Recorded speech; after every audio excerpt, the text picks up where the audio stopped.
Salam dostlar, bugünkü mövzumuz quantifies'dir. İki hissədən ibarət.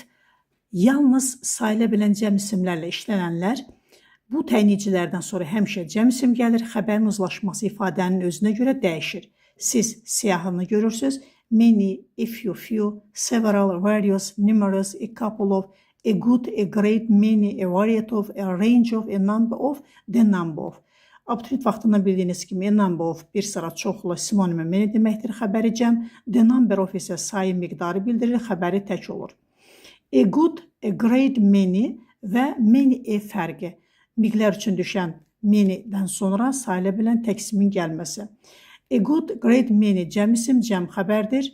Many-dən sonra və yaxud ən artiklı gələ bilər. Məna cəm olsa da qrammatik olaraq tək isim və tək xəbər tələb edir. Many a candidate has fallen into this trap. A variety of cəm isim, cəm xəbərdir. Nümunəni görürsünüz. The variety of isə cəm isim, tək xəbərdir. Diqqətinizə görə sağ olun.